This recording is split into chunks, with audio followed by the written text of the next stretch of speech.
Okay, I've seemed to have found a prompt that lets me keep doing anthropomorphic animal designs. This one is from Bojack Horseman, which is probably one of my all-time favorite shows. It's actually the main show I would like to own all on DVD, since it's otherwise only available through Netflix. This painting is actually supposed to be a painting within the show, but of course I added some of my own little twists and details, like making the horse into a unicorn. I just felt like that worked with the color scheme of purple and blue. Speaking of color scheme, I swear my childhood bedroom, when we still lived in that small town, was almost the exact color of this painting's background. I remember because before we moved out of there, I had to take down all of my sketches and art and whatnot on the walls and only leave up the nicer framed art pieces so that my room would look good in the listing pictures. And one of the framed photos chosen by my mom was a blue and purple splotchy color scheme, like this painting's background.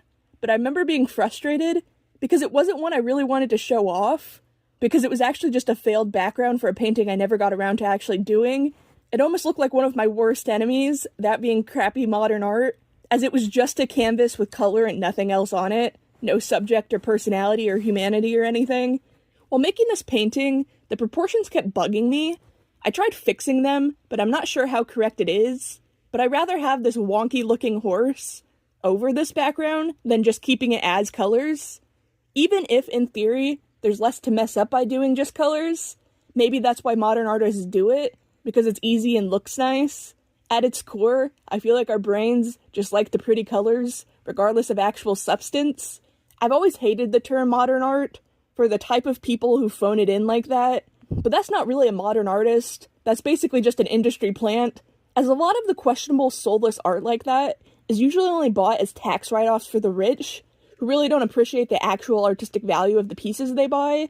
But the older I've gotten, the more I've realized I actually am a modern artist, not just as in an artist that exists in modern times, but because the creatures and little guys I make are things that have only seen widespread popularity recently, like dragons being everywhere, or making a little moth in a sweater or something.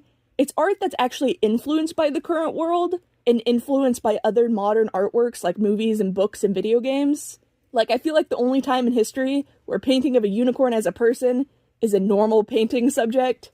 But the difference between me and those quote-unquote modern artists, who really aren't artists, more of salesmen, is the soul I put in my work.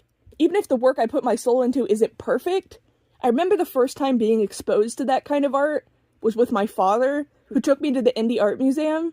And I remember it super well, because it was one of the only times it was just me and him that did something together without my mom or brother, and he was super annoyed by some of the lackluster modern art, and even jokes to this day that he couldn't tell what was supposed to be art and what was the active construction they had going on to expand the exhibits. And it's why I always had a gripe with them, because why put that in a museum opposed to plenty of existing art that has soul done by modern artists who just may not be famous or have the connections others do. And again, it's because the buyers of these particular pieces aren't looking for actual art, but rather the most expensive thing they can donate to the museum, again, as a tax write-off. Oh, and I also remember that day pretty vividly because I accidentally shut my pinky finger in the car door, and it was locked. So my father had to panically and quickly unlock the front door just to unlock the back, since that was before we had a car with a fancy key fob that unlocks all the different doors for you. But I remember a small purple band appearing on my fingernail, and it turns out it was actually pretty damaged, even though at the time it hardly hurt, but it turned into that nail, slowly turning black and falling off, which was pretty gnarly at the time, but everything healed normally, and I don't remember any pain, only how freaky it all looked. But yeah, anyways, that kind of crappy modern art and the industry around it is why when I learned of a museum in Baltimore, whose entire art gallery was made by the local community, it absolutely made me fall in love with the idea, as it reflects not just the soul of the artist, but the entire city and community itself, without the fancy art snobs sticking their sticky little grubby fingers all over it. But all of the ranting about modern art aside, at least it's still done by people, and not a computer AI. That's something that has ruined the humanity and soul of art more than any fancy modern artist could ever do. And I hate that it's no longer a given in the art world that what you are looking at is even made by a human. And if art is supposed to capture the human experience of each individual artist, why even bother calling it art at all? At that point, it's just an image. But that was a completely unrelated tangent to what I'm actually trying to paint here. I should probably talk at least a little bit about Bojack Horseman now. It does something well I don't think other media has done. For example, Hamilton. and that's making the protagonist a very reprehensible and bad person. But unlike in Hamilton, where those bad moments are just kind of glazed over, and this whole show kind of hypes up the guy and makes him seem like a martyr to strive to be like, but that means pretending he wasn't a cheating dirtbag. But in Bojack Horseman, it's shown how these actions can change and ruin the people they affected for the rest of their lives. And it also helps, despite being the namesake of the show, there's plenty of other enjoyable characters to root for, especially my man Todd, who call them out at every crappy action this horse does, in no uncertain terms showing people you shouldn't be like this. And Todd is again the main reason I realized I was asexual. But Bojack isn't portrayed as an evil guy, but rather extremely flawed person. It goes into why he acts the way he does, and while it's a sympathetic background, I never felt like they were trying to excuse his actions. Just look into what made a person like that exist in the first place.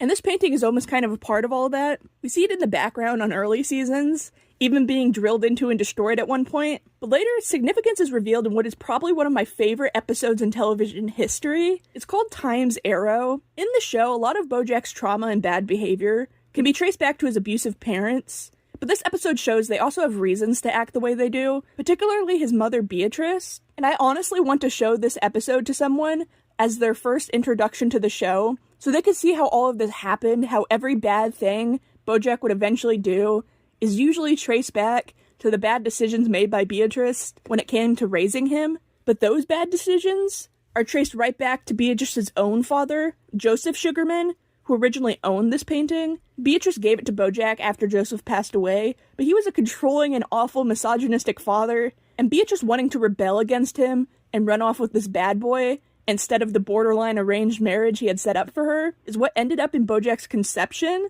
and also caused Beatrice to end up with Butterscotch, Bojack's dad, who only dragged her down even more. As Bojack says at her funeral, they were all drowning in that house together, and I think it's because they all dragged each other down. No one in this family genuinely loved each other, except for maybe baby Bojack towards his parents, as he's shown looking for their approval and love at a few points. Heck, Bojack even has to go to rehab for alcohol and substance issue. And when he's asked the first time he ever drank, and the episode shows younger and younger memories, like a high school house party being one of them, but at the end of the episode, it's revealed the actual first time he drank alcohol was after one of his parents' parties, and both were passed out on the couch, and baby Bojack takes a swig of the alcohol, as I imagine he's seen them do plenty of times, before he curls up next to them on the couch and falls asleep. It's one of the only sweet, loving moments he had with his parents, and it required both of them to be unconscious. But this episode really humanizes a really awful character of Beatrice, and I think that could be applied to Bojack too.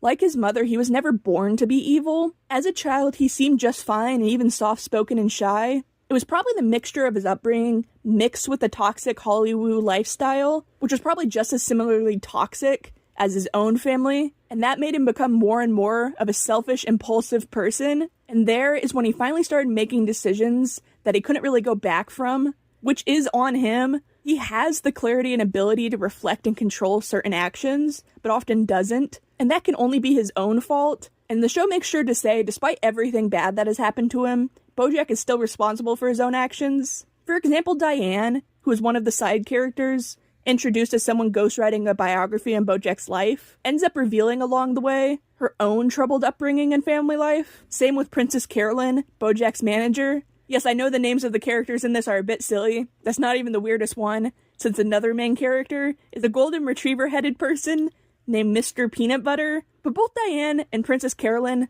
also had rough upbringings and had their own issues and bad moments for sure, but they also show the capability to get past such hurdles and come out on the other side a better person. So Bojack doesn't really have an excuse, as many people experience trauma, but how an individual reacts to it is what represents how they actually are as a person. You could take trauma and learn and grow from it, like Princess Carolyn or Diane, or let it be an excuse for your crappy actions, like with Bojack. And I think that's a pretty relevant way to look at a lot of real-life examples of people who have been through awful things, and you feel pity for them, but also understanding that in and of itself, it isn't enough to excuse these reprehensible actions. But yeah, I'm gonna stop rambling about that show now before I get into more wannabe deep philosophy nonsense. I'm done with this painting, and I counted, and I think I have 8 to 10 spaces left for canvases. It's weird to think in 2 to 3 months this will finally be a completed project. I've been working on it since November now, so that makes it a nearly 7-long-month project, and it's going to be so weird to have it done, but when I finally do get it done